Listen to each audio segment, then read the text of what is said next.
नमस्कार बंधुरा tasty table चैनेले सकलके स्वागत। शेयर करब शीतेर सब्जी फुलकपिर एकटी शाही रेसिपि। बाड़ीते अतिथि एले अथवा शीतकाले एकघेये फुलकपिर तरकारी खेते खेते बोर हये गेले तखन बानिये निते पारेन एई रकम शाही भावे एकटा फुलकपिर तरकारी। अत्यंत सुस्वादु और बानिয়েও নেওয়া যায় एकदम घरोয়া बेसिक मशलाय। देखुन देखेই मने হচ্ছে যে কতটা শাহী ভাবে তৈরি হয়েছে এটা না, কিন্তু কিছুই না, শুধুমাত্র এক দুটো ইনগ্রেডিয়েন্ট একটু দিলেই কিন্তু এরকম শাহীভাবে একটা ফুলকপির তরকারি বানিয়ে নেওয়া যায়। ফ্রাইড রাইস পোলাওয়ের সাথে এরকম একটা ফুলকপির তরকারি হয়ে গেলে আর কিছু বোধহয় লাগবে না। চলুন দেখে নেওয়া যাক রেসিপিটা। এর জন্য প্রথমে আমি একটা মশলা বানিয়ে নেব। এই জন্য ফ্রাইং প্যানে অল্প একটু সাদা তেল দিয়ে একটা বড় সাইজের পেঁয়াজ কুচি আর এখানে 2 ইঞ্চির মতো আদা ছোট করে টুকরো করা আর 7-8টা রসুনের কোয়া, দুটো টমেটো ছোট সাইজের আর বেশ কিছু পরিমাণে কাজু এখানে একটুখানি ভেজে নেব তেলের মধ্যে। একটু নুন দিয়ে, সামান্য নুন দিয়ে যাতে টমেটোটা গলে যায় ভেজে নিয়েছি, ওটা আমি মিক্সিতে পেস্ট করে নেব। এবার চলে যাচ্ছি মূল রান্নায়। সর্ষের তেলে প্রথমে হলুদ গুঁড়ো, কাশ্মীরি লঙ্কার গুঁড়ো আর নুন দিয়ে দিয়েছি। ফুলকপির টুকরোগুলো এবার এতে একটুখানি ভেজে নিচ্ছি।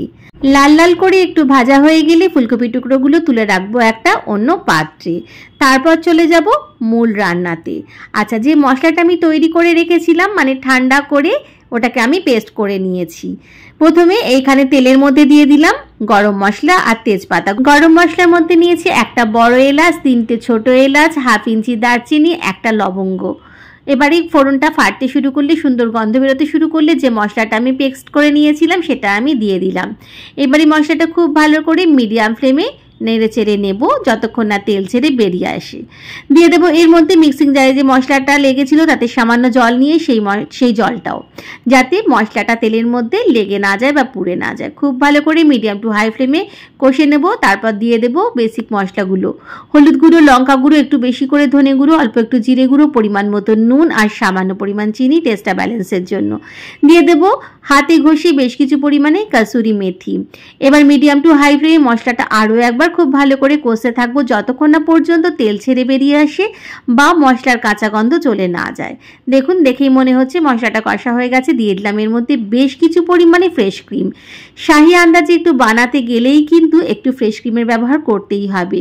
ফ্রেশ ক্রিমটা দিলেই কিন্তু আর কাজুরা দিলেই কিন্তু বেশ শাহি লুকস চলে আসবে রান্নাটাতে আর স্বাদেও বদল ঘটবে।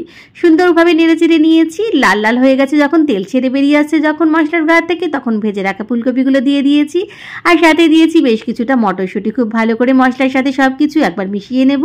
তারপরে দিয়ে দেবো সামান্য পরিমাণে গরম জল। একটুখানি গরম জল দিয়ে আমি 10 মিনিট একটুখানি ঢেকে দেবো যাতে মশলাটা খুব ভালোভাবে মিশে যায়, বেশ মজে যায় ব্যাপারটা। একটা ঢাকা দিয়ে দিলাম 10 মিনিটের জন্য। 10 মিনিট পর ঢাকা খুলে নিয়েছি। শাহিভাবে ফুলকপি তরকারি কিন্তু একদম রেডি হয়ে গেছে। সার্ভ করে নিচ্ছি। এটা ভাত দিয়ে খেতে পারেন, পোলাও, ফ্রাইড রাইস বা তন্দুরি রুটি, নান রুটি, যে কোনো কিছু দিয়ে খেতে কিন্তু অসাধারণ লাগবে। বাড়িতে অতিথি এলে এরকম একটা কিছু বানিয়ে নিতে পারেন যা একটু অন্যরকম হবে আর খেতেও অসাধারণ হবে। রেসিপিটি ভালো লাগলে অবশ্যই একবার বানিয়ে দেখুন এই পদ্ধতিতে।